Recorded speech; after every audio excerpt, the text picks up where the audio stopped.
Instead of telling you what I think you should be doing or how you could be better, I thought, well, let me just speak from the heart, speak from my gut, and really not have anything prepared, but just tell you what's worked for me. And maybe some of the stuff that's worked for me might work for you now, currently, presently, as you guys have your goals and ambitions, but then further on down the line, as you guys continue to live your life. This idea and this notion that you could be anything you want, you can accomplish anything you want, right? We hear that. You've heard that from the time you were little boys. You hear that now. You're already incredibly accomplished. You guys know that. The thing that has worked for me is to remember the hard times.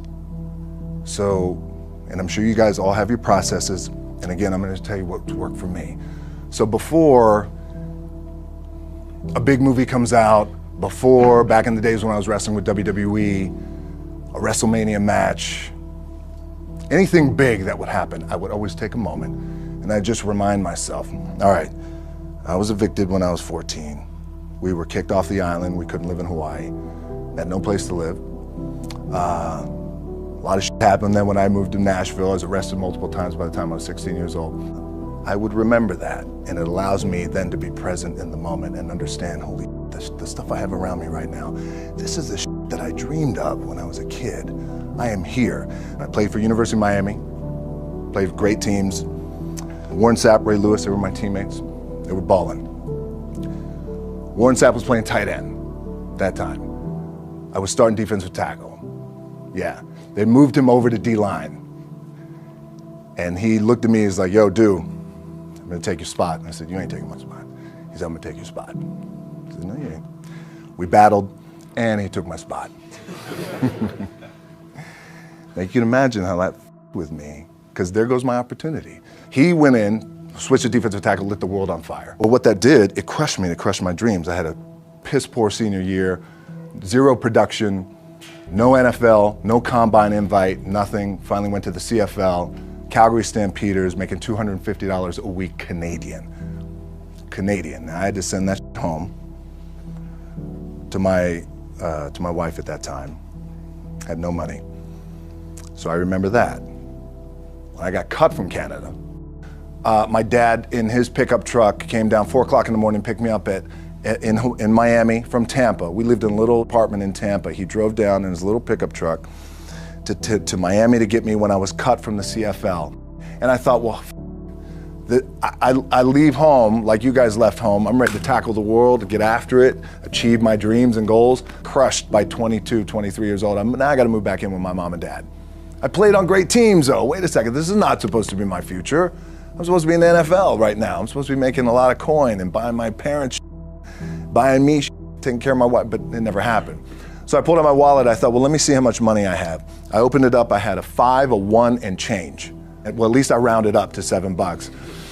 But I thought, God, ain't this a bitch? I got $7 in my pocket. Where the f do I go now? What do I do? I can't go back to CFL. The point comes where you hear that voice, the big run's over. Like, you're done, right? So I heard that voice. So as Coach was saying, man, I hold on to that. I'm telling you, my back is up against this mother. We laugh, we joke, we have a good time, but my back is still up against this mother. I do not forget it. What this also helps me do, and again, it works for me, is at some point, you gotta be tired of not being number one. You have to be, and you gotta play angry, and I play angry. Now, I'm cool and calm with my approach, and when I step out on my field, which is a set, or, you know, like, there's some, and you're always gonna have haters, and haters are like, well, God damn, man, how many movies are you gonna make, or how much shit are you gonna do? Like, you do a lot of shit. I say, yes, it's my ambition. Of course, why not? I could do it, yeah.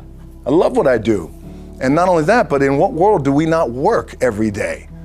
My back is up against this thing, you know, and I started to play angry, by the way, and I still play angry.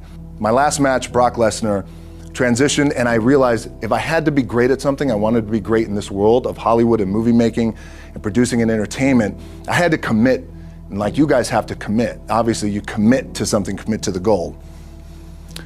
So I quietly retired 2 years later, I thought, what did I do with my career? Because my movies were not doing well.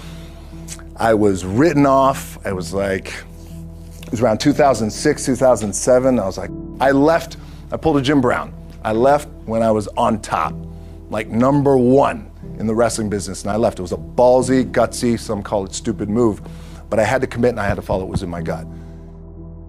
What helps me is to keep the hard times in the front of my mind, because it allows me to go into these big moments that I've worked my ass off, and you guys have worked your ass off. It allows me to go into these big moments with a different perspective. What it also does for me, and again, this is what works for me. Like, my back is up against this mother. Every day, it's against this fucking wall. But it's up against this mother because it's what I believe in. And when my back is against this mother, then there's nowhere to go. But that way, that's it. Doesn't mean you don't smile. Doesn't mean you don't laugh and joke, right? You're happy. I'm a happy guy. But when it comes to business and when it comes to executing, it's up against this. And I got to go that way. And I don't give a fuck who is in front of me. They're not going to stop me. The key for me was, where does it start? What's the anchor? What's the anchor? So I could have all these ambitions, and you guys have all these ambitions, which is great. It's important. I'll play this role, you'll play that role. I'll execute this thing, and it'll come out this summer. You guys will execute this thing during the summer, right, when it's time to really put in a lot more work. But the key with me is just always finding what the anchor is. And the anchor is getting up at 4 o'clock in the morning every day before anybody else and grounding my thought process is in the no one will outwork me. No one. I love and I respect you guys. You motherfucker won't outwork me. All starts with this. 2 hands, putting it to work. My last match in WWE, I'll share this with you guys too, is that, again, because there's a little bit of takeaway here from all this, is I wrestled John Cena, and I went in, I think it was 2013, I went in WWE champion, and we went in MetLife Stadium. We had a record-breaking attendance, which was amazing that night. We accomplished our goal. So I wrestled with John Cena. We had 45 minutes planned for the match. It's nonstop, go, right? So your conditioning is tested. And at that time, I wasn't full-time in WWE. I was just doing these spot matches where I was still shooting G.I. Joe, I think, or Pain and Gain at that time. Or, it was Fast and Furious 6 in London. Had to travel in the ring, get all my ring work in, travel back to shoot Fast and Furious, then back, WWE Raw, doing those shows. The big build-up to WrestleMania against John. We get to MetLife Stadium. It's a big night. This is it. It's game night, right? It's championship night for me. 45-minute match planned out. There's no cut. There's no, all right, well, let's pick it back up tomorrow. You know, it's go time. It's just like you guys in a game. At the 15-minute mark, bang! I feel something pop. I'm like, boom! What the f? I'm laying there, and both of us are out. I said, oh, fuck, something's going on. And I stick my hand, now there's 85,000 people, right? And we're just laid out like this. I kind of roll over, I stick my hand down in my trunk just to see, I want to make sure that there was no bone sticking out. So if there's no bone sticking out, what the f? Something just happened. Referee comes over and he's like, Rock, you all right? And I'm like, yeah, I think I'm all right. I said, I get up, I go to step, and I can't step. I can't do this. I have to use my leg like momentum. I gotta do that.